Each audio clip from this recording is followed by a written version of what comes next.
To Shriji food. मैं हूं मनीषा ठक्कर। आज हम घर पर समोसा पट्टी कैसे बनानी है वो देखेंगे। और ये समोसा पट्टी बनाने के लिए आपको गैस का भी इस्तेमाल करने की ज़रूरत नहीं है, क्योंकि आज हम ये समोसा पट्टी इस्त्री का इस्तेमाल करके बनाएंगे।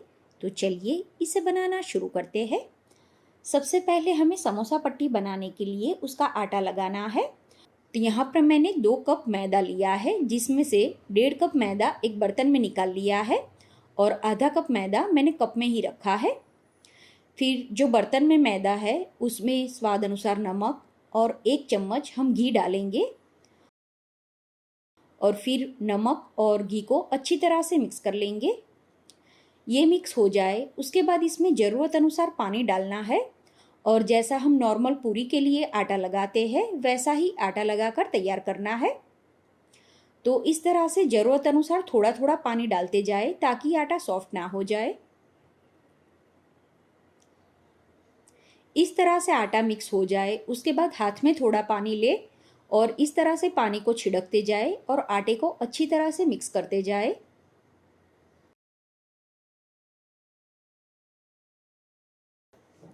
अब इसमें दूसरा पानी ऐड करने की ज़रूरत नहीं है। बाकी का जो सूखा आटा है वो हमें इसी तरह से आटे को मसल के उसमें मिक्स कर देना है। फिर इसे लगातार 2 से 3 मिनट तक इसी तरह से मसलेंगे। आप आटे को जितनी अच्छी तरह से मसलोगे आपकी समोसा पट्टी उतनी ही परफेक्ट बनेगी। तो 2 मिनट के बाद अभी आटा एकदम चिकना हो गया है, तो हाथ में थोड़ा सा घी या तेल ले ले और आटे को फिर से एक बार मसल ले। इस तरह से आटे को मसलने के बाद इसके ऊपर थोड़ा सा घी लगा देना है। अब इसे मसलना नहीं है, घी या तेल का इस तरह से कोटिंग कर देना है और फिर आटे को ढककर 20 से 30 मिनट के लिए रहने देना है। फिर दूसरी प्रोसेस के लिए कढ़ाई या फ्राई पैन में 3 चम्मच जितना घी गरम करने के लिए रखें। घी जब गरम हो जाए तब जो आधा कप मैदा हमने अलग से रखा था उसमें से 2 चम्मच मैदा हम इसमें ऐड करेंगे। गैस चालू करने की ज़रूरत नहीं है। घी जब गर्म हो जाए उसके बाद ही मैदा हम इसमें डालेंगे और फिर इसे अच्छी तरह से मिक्स कर लेंगे।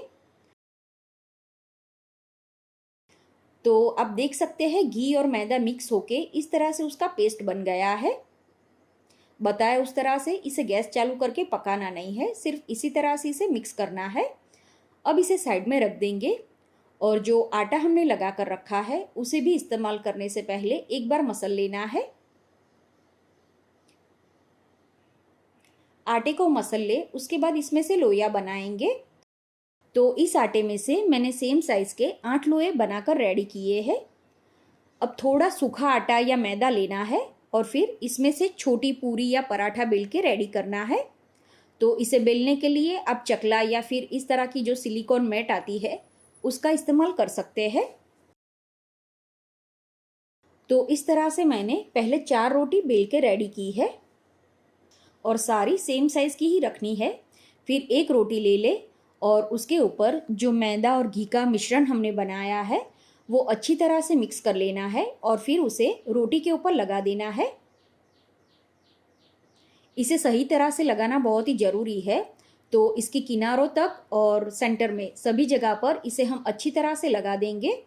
तो इसे लगाने के लिए आप सिलिकॉन ब्रश, स्पैचुला या फिर आप हाथ से भी ये मिश्रण लगा सकते हैं। इस तरह से ये घी का कोटिंग हो जाए उसके बाद छन्नी में इस तरह से सूखा मैदा डालें और इस तरह से उसे छिड़कते जाए।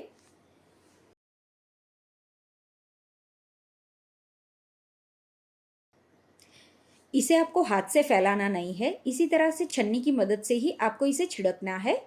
फिर दूसरी रोटी इसके ऊपर रखेंगे और उसी तरह से जो घी और मैदे का मिश्रण है वो हम लगा देंगे।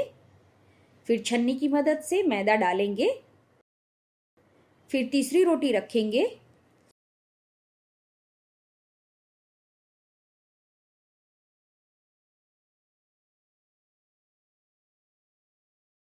यहाँ पर हम जो घी का मिश्रण लगाते हैं वो और फिर जो सूखा आटा छिड़कते हैं दोनों की क्वांटिटी अच्छी होनी चाहिए, तभी जो इसके लेयर होते हैं वो आसानी से अलग हो जाते हैं।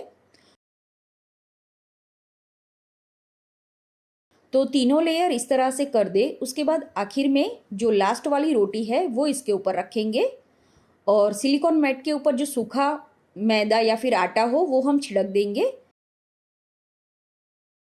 फिर हल्के हाथ से इसे बेलना है। तो इसे बड़ा बेलने के लिए बटर पेपर में ये रोटी को ले ले, फिर दूसरा बटर पेपर इसके ऊपर रखे और फिर इसे हल्के हाथ से पतला बेल के रेडी करना है। तो इस तरह से मैंने रोटी को पतला बेल लिया है। फिर से बटर पेपर इसके ऊपर रख देंगे। बताए उस तरह से आज हम गैस का इस्तेमाल किए बिना ये समोसा पट्टी बनाएंगे। तो यहाँ पर मैंने इस्त्री का इस्तेमाल किया है। तो इस्त्री को पहले मीडियम पावर पर थोड़ा गर्म कर लेना है।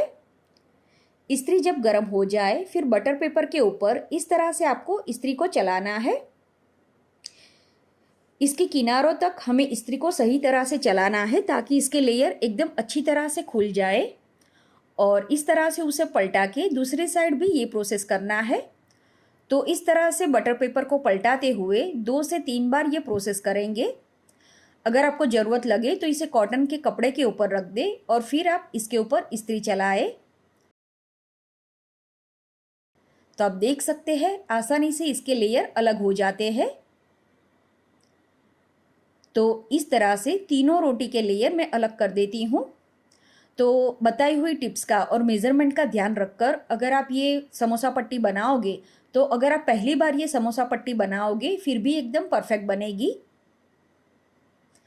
आप देख सकते हैं बिल्कुल भी ये चिपक नहीं रही है, एकदम आसानी से ये अलग हो जाती है।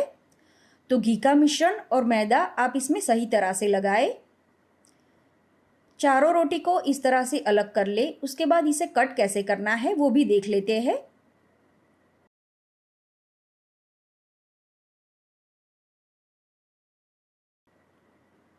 तो सबसे पहले तो इसके किनारों को कट कर ले। इसे फेंकना नहीं है, आप इसे फ्राई करके चाट में इस्तेमाल कर सकते हैं या फिर बच्चों को ऐसे ही खाने के लिए दे सकते हैं। इस तरह से इसे कट कर ले। उसके बाद सेंटर में से भी इसे कट करेंगे। तो 4 रोटी में से 8 समोसा पट्टी बनकर रेडी हुई है। सेम इसी तरह से बाकी के जो 4 लोए हैं उसमें से भी हमें समोसा पट्टी बनाकर रेडी करनी है। तो आप देख सकते हैं एकदम परफेक्ट और जैसे हम मार्केट से लाते हैं वैसी ही समोसा पट्टी ये बनकर रेडी हुई है। समोसा पट्टी को आप कॉटन के कपड़े में लपेटकर बाहर ही 2 से 3 दिन तक स्टोर कर सकते हैं। आपको इसे कपड़े में लपेटकर ही स्टोर करना है, नहीं तो ये ड्राई हो जाएगी। तो आप भी इस तरह से ये समोसा पट्टी बनाकर ज़रूर ट्राई करें। उम्मीद है आपको मेरी आज की रेसिपी पसंद आई होगी। इसी तरह की और रेसिपी देखने के लिए चैनल को सब्सक्राइब करना ना भूलें।